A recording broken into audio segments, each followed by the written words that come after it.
Hi, I'm Liz Cully, and welcome back to Cool, Cool, Cool. Each week, I give you a glimpse into what I think is cool and chat with a ton of people that are definitely cool.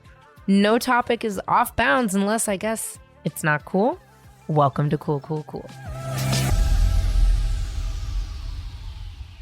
If you've been listening to me for a while, then you know I have never been to DINAH SHORE. You might ask yourself, what is DINAH SHORE? Well, let me tell you. It is a weekend in Palm Springs that happens every year, and it's a bunch of queer women all in Palm Springs. It, to me, seems both exciting but also terrifying.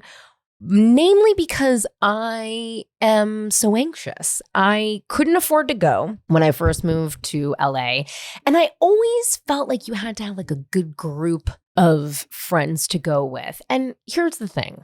Let me back up. I have a lot of lesbian friends, but I never really had like a girl group. I had tons of jobs. I was juggling that. Like I was running around. And actually, quite frankly, I don't really have like a group of just insular friends. I'm friends with everybody. I have a friend over here, a friend over there, everywhere a friend, you know? And so I never went, and I regret it. I regret not going to DINAH SHORE in my 20s and like having a lesbian orgy. I do. I regret it. But you know what? I'm happily married now. I believe my wife went once and then left.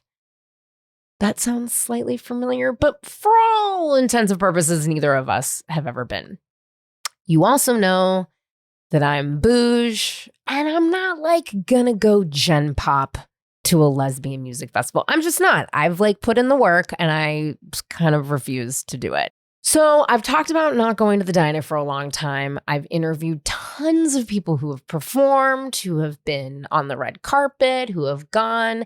And it felt like I needed to speak with the founder and creator of DINAH SHORE. And that is Mariah Hansen, who is a fucking legend. We're both from Marin. We're going to get into it. We cover how the event came to be, the first ever event, which honestly feels a little bit more speed than perhaps what it has morphed into.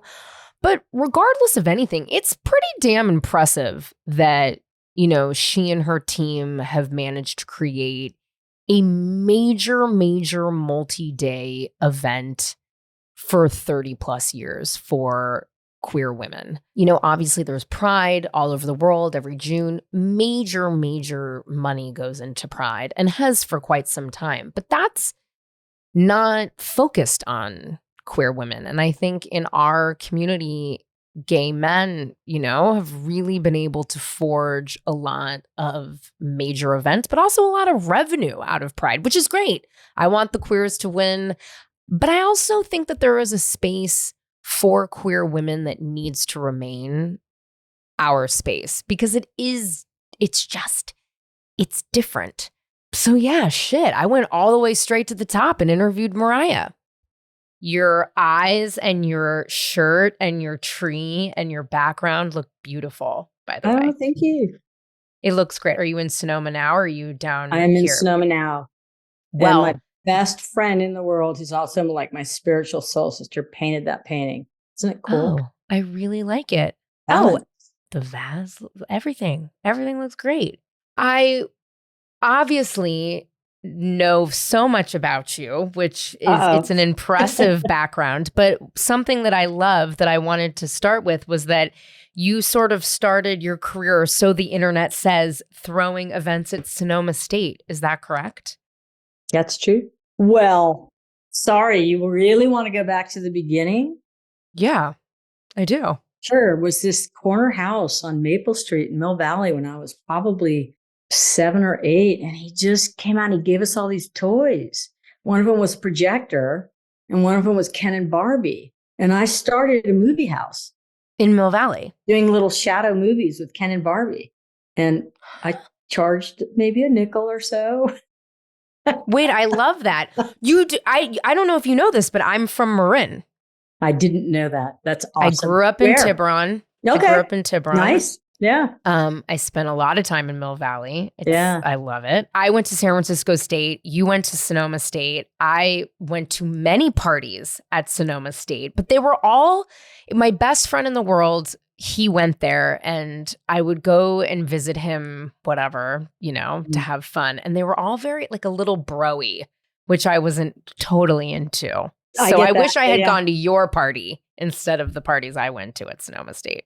I threw some wild parties at Sonoma State. I bet you did. It's a party school. Yeah, I think it might be. And then, which is why I only lasted there 2 years. And then I went to UCSB, another party school, but I was very, very focused at UCSB. Oh, wow. That's real. I'm surprised because that is another party school. So partying is in your veins. It's in my veins. Well, I guess we have to start with a thread line in my show now and a little bit in the last show that we tried to get you on, which was scissoring isn't a thing, which a lot of people know. I have to confess something to you, and that is that I've never been to DINAH SHORE, which Rose Garcia is horrified. Everyone can't believe. I just had my friend Eden who performed at DINAH, I think kind of like 2012. She might have done it as Eden EXO, or I don't know if she was performing as Jessie and the Toy Boys. Yeah, she's a friend of mine. Yeah. She's horrified. I've never been. I want to go. I've always been so intimidated. Intimidating you? I know, but here's the problem. Now I've gone too long. I should have just gone when I was a chucklehead, moved to LA, figured it out, slept on the floor. But now I'm like older. I'm a little bougier. I get like the crowds and then the pictures, and then I freak out. And then anyway, but I don't know, maybe Rose Garcia will get me to DINAH SHORE. Well, this is the year to go because we're celebrating Rose. I mean, she's such a icon, and now she's an iconoclastic hero. I know. She beat cancer against a lot of odds. And I think it was really beautiful, the support that the community just sent her way. She deserves it because she supports a lot of people herself. Yes, she's one of my favorite people. So you took it back to Mill Valley, Maple Street, but I want to take it back to 1991 when the DINAH started. And actually, from what I read, the original, very chic, in a museum, martinis, that is a very Liz Cully party. Well, I think you would have liked it, Liz, except for that, generally the gals were not behaving. Like, why? What were they up to? Well, it's a modern museum. And so you could be looking at one of the studies for the Rodin thinker. Yes. They were there, as well as indigenous sand sculptures. So just imagine lesbians going wild at the Palm Springs Museum and not seeing an ashtray in sight. Oh my God, did you get fined for that? What happened? They were not happy. And then, as I've told this story, so they were putting the cigarettes out in the indigenous sand sculptures that were actually artwork. Oh my God. Artists. And I was running around going, what would your mother say? I really did say that. What would your mother say? And then I love the story that I've told a million times about the girls climbing onto the roof, which was uplit. So they definitely, it was like a lit show. And they were pulling their tops up and running in a circle with these 80-year-old security guards chasing them. And it was like this Keystone Cop kind of merry-go-round. I love it. Like an old movie. It was so great. And I don't think the museum was super happy with me after that event. I know that they rewrote their corporate benefactor program, which is how I slid in to have a party there. If you donated a certain amount of money, you were a corporate benefactor and were entitled to have a corporate cocktail party at the museum. So I signed up. I was entitled to the corporate cocktail party. And well, it was my own brand of a corporate cocktail party. And they rewrote their benefactor program so that I could never, ever come back. So I guess they kicked you off that program, but now you have like keys to the city you're royalty in Palm Springs. It's been a very synergistic relationship. Palm Springs has been really good to the DINAH, and I like to think that we've been really good to Palm Springs too. It's such a perfect city to throw that event in. We've been asked to do DINAH in other cities, and I just can't imagine. Palm Springs is perfect. What about the event has changed the most that's surprising to you? It's really exciting to see how confident and out and just comfortable with themselves younger people are. Yeah. I think that's pretty amazing. And the other thing in line with that is LGBT musical artists that were in the closet 20 years ago, 15 years ago, or if they were not in the closet, they did not want to get attached to LGBT events because they didn't want to get pigeonholed. And now it's so easy to book LGBTQIA artists. So I love that part of it too, because there were times when I would do calls out to some of our more famous artists and they would never play the event. Eventually some of them did, but it took ask after ask after ask. And now I have like this plethora of artists to choose from. And that's really exciting to me because I think it's saying a lot about where we've come as a community, but also that the paradigm in the music industry has shifted. Yeah. Men don't get to tell women anymore how they have to behave in order to get famous. Well, and you've had so many major mainstream acts. Lizzo, Katy Perry, Lady Gaga, I mean, Pat Benatar, BB Rexa. I mean, so you had Salt and Pepper, I remember Chaka one year. Khan. Chaka Khan. Kesha. CeCe Iggy Peniston. Azalea. Iggy Azalea. So many. SWV, which I'm kind of bummed that I didn't partake in that. That's a really that was a bummer. great concert. Have you ever had En Vogue? I feel like you should have been. I have. Oh, God. Okay. Well, and the mayor of Palm Springs at the time went up and sat on one of their laps on stage. It was pretty funny.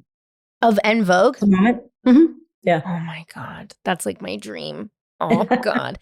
But you've had so many mainstream acts. And then now you've had a lot of massive queer acts. You've had Tegan and Sarah, Fletcher, like the list goes on.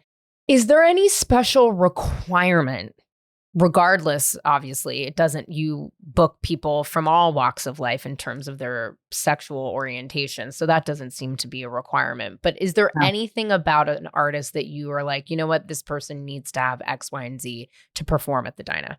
Well, to get on the main roster, you really do need to be signed and making some noise. Yeah. Because we want to present to our customers a really amazing lineup that is showcasing artists that they're not going to be able to see at this level within the next couple of years. That's what we try to do every year. And then we have our emerging artists contest to bring in more local LGBTQIA artists. And then this year, I actually added 2 regional artists. So I'm going to change that a little bit going forward, where it's mostly a very high profile lineup with a couple of artists that we think should be famous, but maybe don't have access to either the promotional inroads that a lot of these artists have through the deals that they've made. Maybe they don't have the right management or they're not signed with an agent, but we think they could be famous if they were. And I think the goal there, and I'll start that this year, is to invite industry insiders to come watch them. That's amazing. Yeah. So I'm really excited about that. It's kind of an inner program for me. It's not anything that we're advertising, but if I can help some of these artists get a lift, I've been helping so many mainstream artists get a lift. Yeah. Now we're helping LGBT artists get a lift, but there's some artists that, sometimes if it's really just luck of the draw, you're in the right place at the right time. You met the right manager at the right event that you almost didn't go to. Who knows? So when those elements can be somewhat, what's the word? Not frivolous, but God, why can't I think of the word? You just, it's mercurial. You don't really know what is there in front of you. It's just a matter of timing or luck or. Well, that's the whole music. Yeah. I mean, Eden and I's perfect example, someone who's performed at the DINAH, she has had, I think she said on our show, 3 label deal. I mean, many deals. Toured with Nicki Minaj. Britney Spears, she did. She's had some of the biggest syncs Mm-hmm. ever. And Mm-hmm. now she's like, I don't think I would ever sign with a major label again. She's been on the radio, did all the TV, like tons of stuff. But she's like, it's Mm-hmm. just not worth it for me at this point, because you're right. It is so luck of the draw at some point, or it's really right place, right time, or who has what on their roster. So I love the idea that DINAH can be a place for It can be discovery. the right place, right time, maybe. Yeah. Right. I mean, Yeah. that's what we're going for, is that maybe for a couple of these artists that may not get this opportunity, that this will be the right place, right time for them if we can get them on our platform and then get the industry interested, because the industry knows who we are. Yeah. And that's another very just incredible element to the DINAHs, that we've built this music festival that a very male dominated industry is now really watching and going, we want our artists there.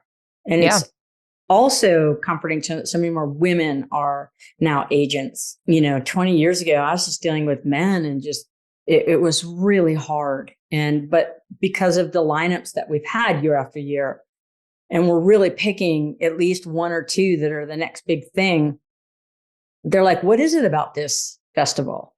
We want some of our emerging artists there. And so, I'm going to invite them, and hopefully they'll come and they'll see a Zana or a Kiana Key. Yeah. Because they're amazing, and they're not, I don't know that they have agents. They may have managers, but you need an agent too. You need them both. Yeah. You talk about right place, right time. 1991, you throw this epic museum party during the golf tournament, which now is no longer, which sucks, or they've moved, which is a bummer. Yeah. Do you think that the DINAH was also right place, right time? Certainly the right idea at the right time. Because, I didn't start the DINAH. There were parties before I got there.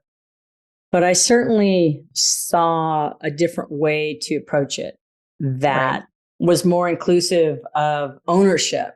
So I'd heard stories about how you had to have a wristband at the hotel. They were marking the group. I don't know if that's true or not. This is a story that I heard, that, if you were gay and you were part of that group, you had to wear the hotel wristbands so that they could tell. And that's just crazy to me. So I wanted to take the risk of taking out a hotel 100%, not just 50 rooms in a 400 room hotel or 100 rooms, but I took a smaller hotel, but I took every room, and it was the right approach, because it sold out. I had to book another hotel. And by the second year, we were booking larger hotels because we knew that we could do it. But you want everybody, as much as you can, under the same roof, feeling safe. Right.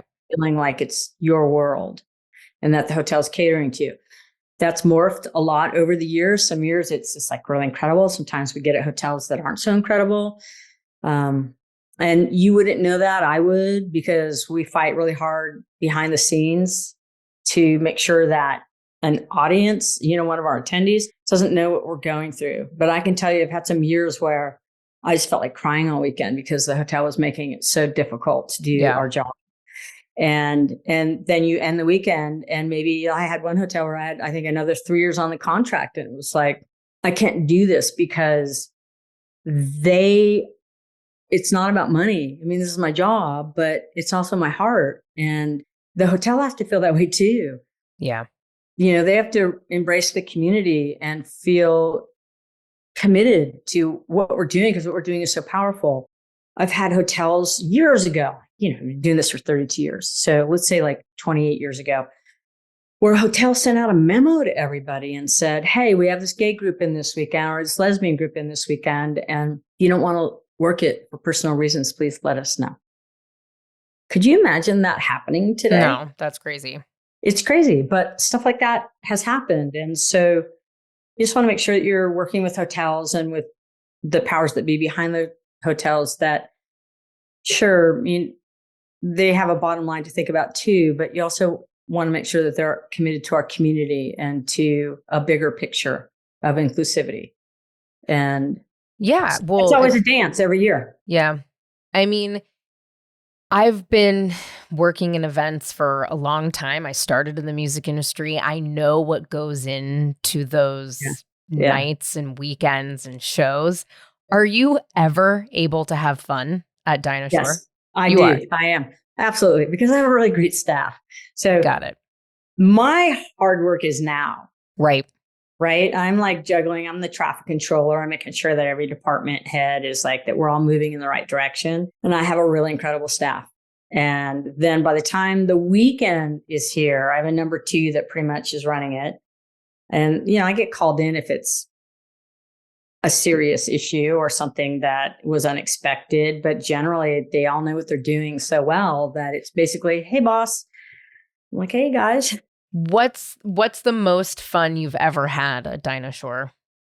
Gosh, I've had so many great moments, but I Chaka Khan because I have had an opportunity to not only book the next big thing, but I've also been able to book artists that I just revered when I was growing up. Right.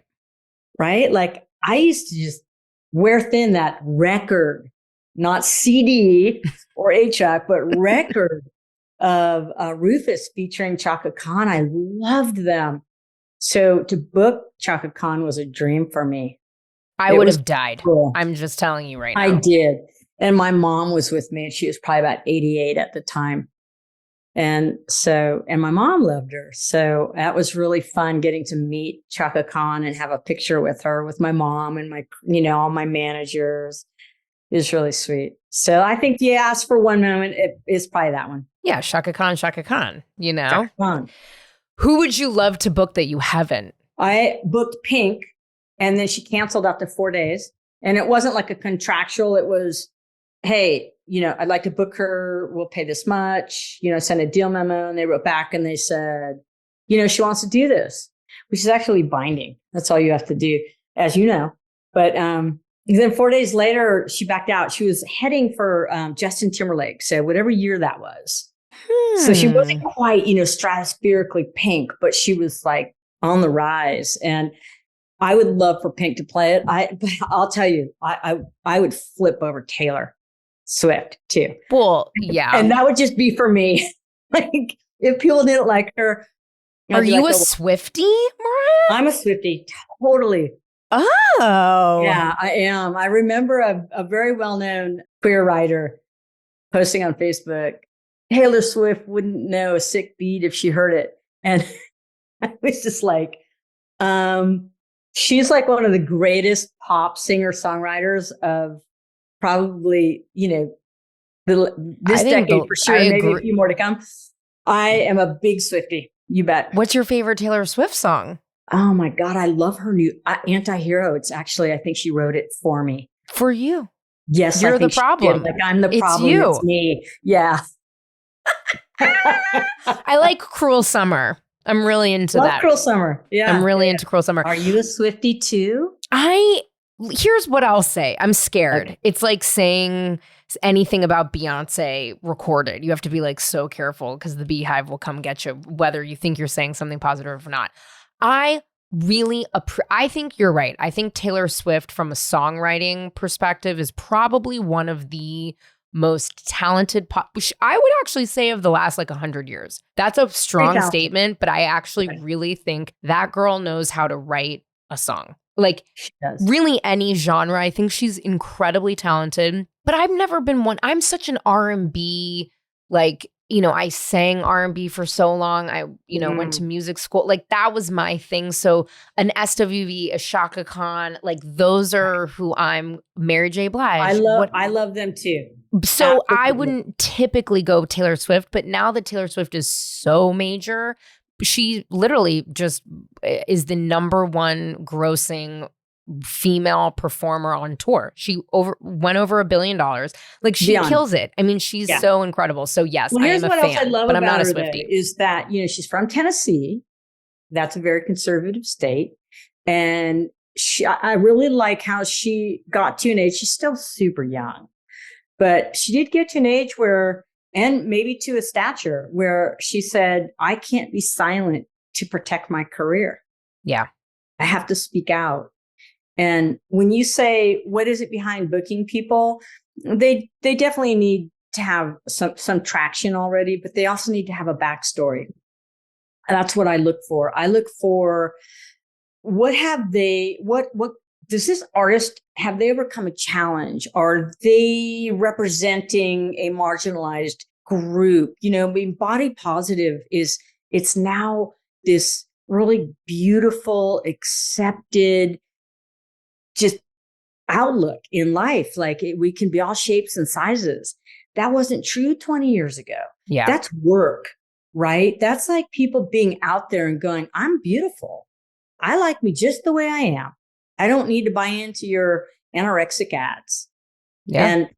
And so when people have backstories like that, where they're, you know, telling a story, like Jessie Reyes did a beautiful video about how it called The Gatekeeper, where she was saying no to the male dominated paradigm in the music industry that said, if you want to get famous, I got a couch. Mm-hmm. And she said, I don't need your couch. I'll still get famous.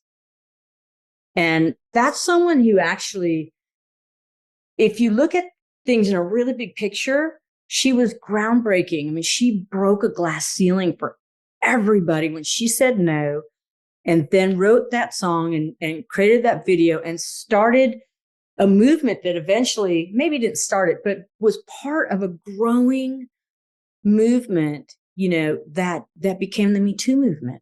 Yeah. And now men really think twice. Yeah. I mean, Some of them are just, you know, it also depends on what part of the country you're in, but that's a wave. You can't fight that. That's crashing down. Yeah. And it's the wave of the collective just anguish of women's voices that said no more. Enough. I agree. What do you think the vibe of queer female events in San Francisco is? I grew up, you know, in Marin like you. I went away to New York. I came back, and I really discovered my queerness in San Francisco. And it was tough for me because I was a debutante. I went to Convent of the Sacred Heart in San Francisco. I was around like my family's from there. I think people who aren't from San Francisco or the Bay Area have this idea that it's all like hippies and whatever. And it's actually can be quite conservative. And that was my experience growing up. So I would kind of like go to the Lex by myself and like try to get someone to hit on me, even though they'd be like, honey, you're lost. I'm like, no, I'm not. I bartended at the Beauty Bar, which I don't know if you remember Beauty Bar in the Mission. And I would walk over and I'd be like, hi. The only time I ever got asked out on a date at the Lexington was by a prison guard from San Quentin who had a long ponytail, and she was wearing flip-flops with her jeans, and we played pool, and it was a time, let me tell you. But I feel like now, you know, when I go home, I don't see, like you had Cherry Bar. I mean, there's so many different restaurants and queer female specific spaces that don't seem to be there anymore. Am I totally wrong? I mean, I know you're in Sonoma riding your horses with your beautiful partner, like living your best life, but is there still a lesbian scene in San Francisco? I don't really hang out too much like that. So I can't answer that, but I'll tell you what I think about this just like globally or okay. Yes. I think that the fact that clubs are having a hard time right now it's the best news ever and the worst news ever. And it's the best news ever because the acceptance level for LGBTQIA is so much higher that you don't feel like you need to go to some, you know, desolate part of town and sneak in through the back door like we did at Clementina's. We actually went through the alley oftentimes to get into the club because you didn't want, you know, they were being protected. So that's really good news in one respect. And then it's really bad news because what we have that we need to be reminded of is our own unique culture. Yeah. And part of that culture is the process of coming out. It's like we're all from the same family. And so as we grow up and expand in the world, you know, we embrace the globalness of it. And yet no one understands you like your family. Like no straight person understands what we went through coming out. They would never, they just didn't do it. Yeah. So how could they relate to it? They can be compassionate but no, and especially people who have come out in more difficult circumstances, whether that's a family not accepting them or a family accepts them, but the city they live in doesn't, Right. So, I mean, I think it gets very complex, and I think that we have a culture, and I think that culture needs to be protected. And so I do think that we need to be really supportive of the few bars that are left, because if we're just now hanging out in mainstream venues, we're going to lose something really valuable. And that's the safety of knowing that we all have each other's back, because we do. Yeah. And I think it's a different, when you go into a queer space, and I would even take it a step further, a queer female space, it's just, well, one, for me, it's always anxiety provoking. Because I'm like, no one's going to talk to me. Does anybody even know I'm gay? Like, da da da da da. I mean, but that's my own Liz Cully, like squirrel brain of an issue. Right. But I think you're right. It is a sacred, special, it's like a handshake. And you don't have to go to a mainstream bar or club or concert and kind of like be searching for a like-minded person. It is a lot of things that are unspoken. It is a vibe. Right. It is an energy. Right. You're right. It is a shared experience that really brings people together. It's shared experience. It's shared pain, and it's shared joy. Yeah.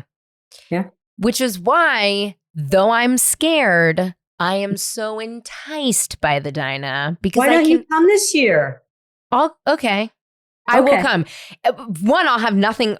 This story arc of years of me doing interviews and shows and people being gobsmacked that I've never been, that'll come to an end. I'll have to document the whole thing. Yes, absolutely. But what access? I mean, we have so many amazing, the lineup this year is really incredible. Lineup is incredible. Yeah. So you would have access to these people because you know people. I do know a lot of people. I hate to say, it is true. I've been doing this for a long time. Yeah. And so you can get access to some pretty cool interviews. I think you need to come. Oh, you want me to like work there? What about me? Well, you can do both. Okay. You can do both. Right. I think it would make you feel more comfortable, Liz, to go there with a project and then see what happens. Sure. But you're going to hate this, but I'm going to be very honest with you. You know what I don't do? I will not interview people on the carpet. And I'm going to tell you why. Because I don't. Mona, and you say, Mona, I need a little bit more the elite kind of. I'm a little fancy. I'm Condé. I run entertainment at Condé. I do red carpets myself. I can't do it. Yeah. You tell Mona, I'm bougie. I am bougie. I think actually, funny that you say that. I believe Rose Garcia is one of the many people that does rag on me for how bougie I am. And it just is. But you know what? I am being forthright about it. The audience knows.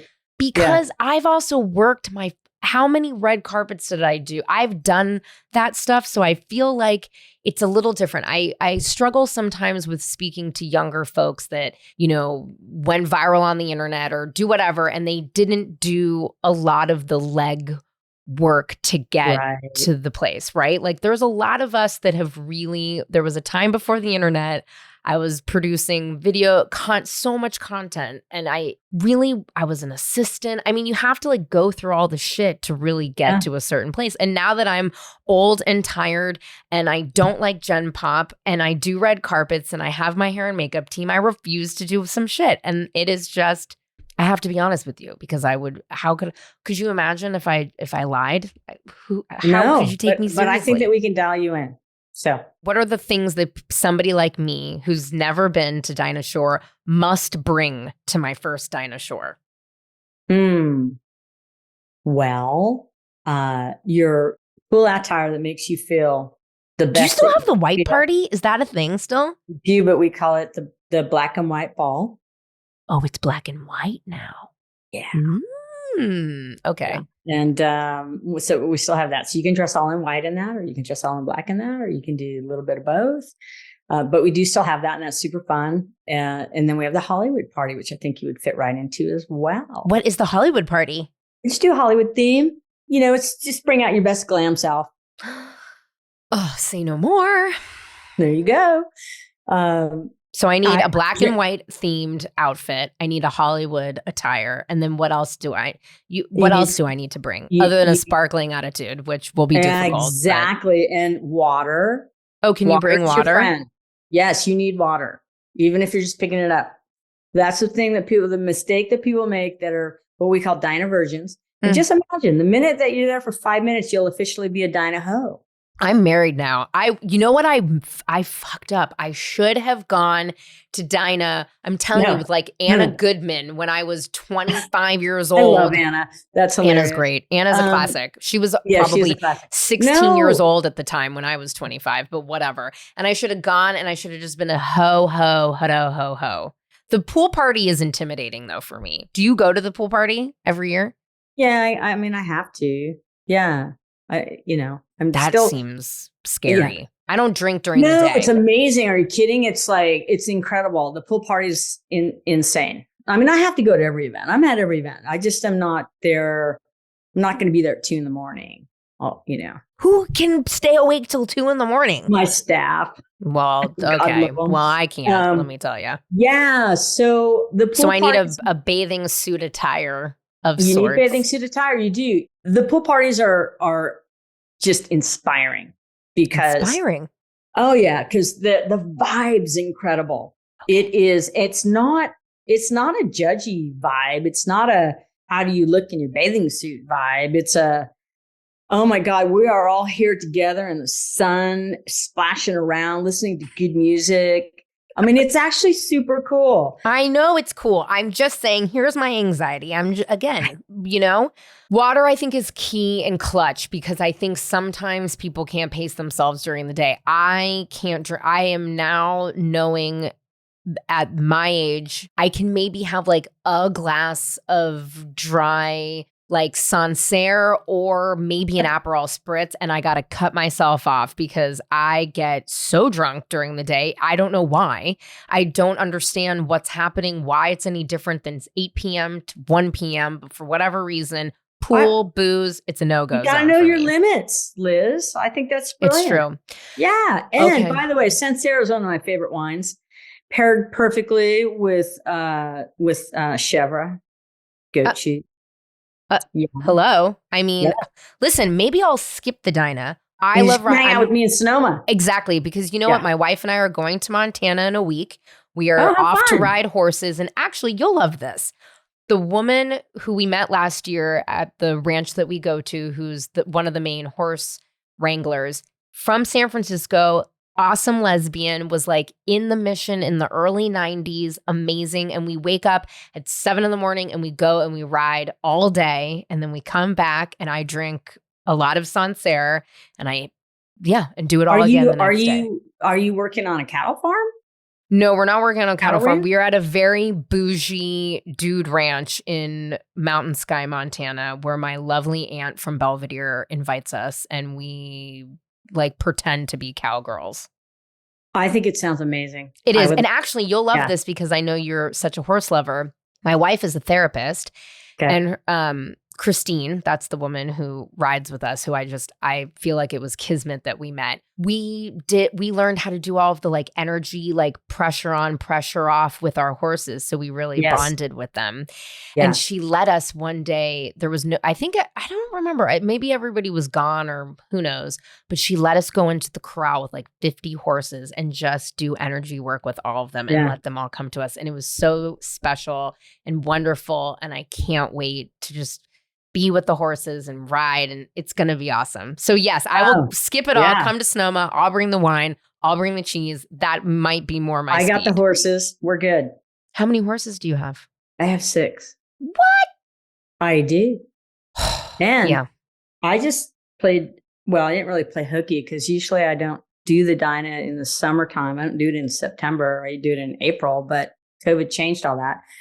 So I have these 2 annual trips that I can't not do. And one of them is going way up in the Sierras to a place called Eagle Meadows. and riding for a week in just these incredible valleys and rivers and creeks. And so I went off grid last week. That's amazing. And I was like, where are you? Not in cell range.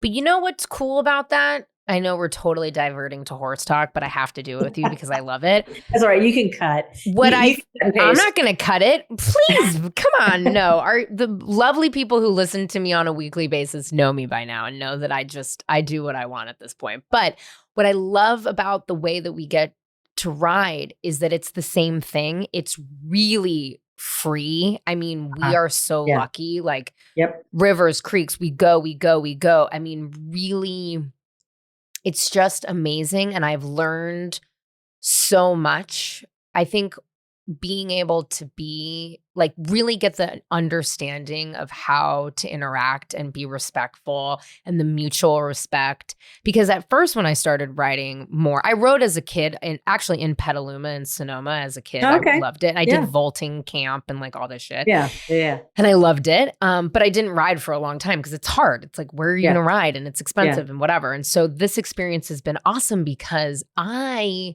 was nervous at first. I'm like, I don't want to yank them or, do this or do that. But really, I've learned, again, having that time off the saddle and like talking to your horse and showing them who's boss, but in the most kind and respectful way back and forth has just been really incredible. And again, I've learned a lot from my wife in terms of behavior and whatever. And I have dogs or a dog named Ravioli, who's my whole life. Well, no, I mean, I think you're hitting onto something really profound. And I love that you do that. I am in a few weeks taking off again, but just for a couple of days. I'm going to go to about 8,500 feet and we're going to ride up to really just very hard to find mountain lakes. But we're also watching the Perseid meteor showers at night at 8,500 feet. Amazing. It's going to be like a 4th of July fireworks. I don't know if you partake in mushrooms, but that is what I would do. I do not partake in mushrooms, although everyone I know is doing ayahuasca. And then I have this really great friend who's like, do you microdose? I'm like, I don't know what that is. We can help you with that. Trust me. She brought me up to speed. Oh, okay. We can help you with that. I don't know if it's going to happen, but I might also be doing ayahuasca. And you've heard it first here. I haven't even talked about it yet on air, but I don't know if I'm scared, but I'm sort of into it, but I don't know. And we'll see if it actually happens. If it happens, it happens. If it doesn't, it doesn't. I have several close friends that swear by it, or MDMA, doing it with a licensed therapist, but obviously on the down low. Well, I've done a lot of MDMA, not with a licensed therapist in San Francisco, in like weird, fulsome fucking music dens in my early 20s, and I haven't done it since. But yes, I'm into that. Listen, I'm into it all. All I have for you is a no comment. Yeah, whatever. I know trust me, again, born and raised in San Francisco, I know what it was like in the 90s because I was running around all over the place doing wild stuff myself. So you are such a gem to do this. I cannot thank you enough. And maybe this is my year for DINAH SHORE. I think it's your year. Yeah. I love that we went from talking about DINAH SHORE to horseback riding in rivers, canyons, and valleys. I mean, honestly, that's who I am. When Mariah said, let's go have Sancerre and in Sonoma in the wine country and ride horses and eat cheese, we all know that is far more my vibe than going to a pool party in Palm Springs with thousands of lesbians. Though I am a little enticed. You heard it.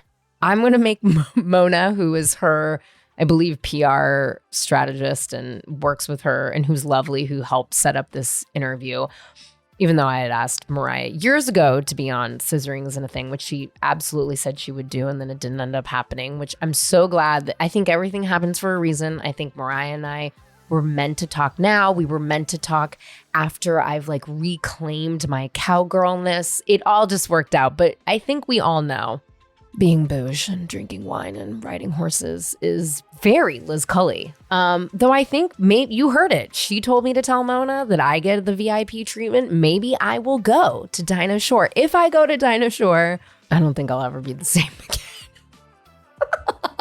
But I kind of can't wait. And if you go to DINAH Shore and you see me, for the love of fucking God, ask me for a photo. Even if you delete that photo right afterward, please just ask me for one so that I can look cool in front of all the other celebrities and lesbians, okay? Do me a solid if you're listening. Don't forget, 5 stars. I'll even take 4 stars, but I would prefer 5 stars wherever you hear podcasts. It helps. And check out my Patreon if you want some videos and fun content before anybody else gets it.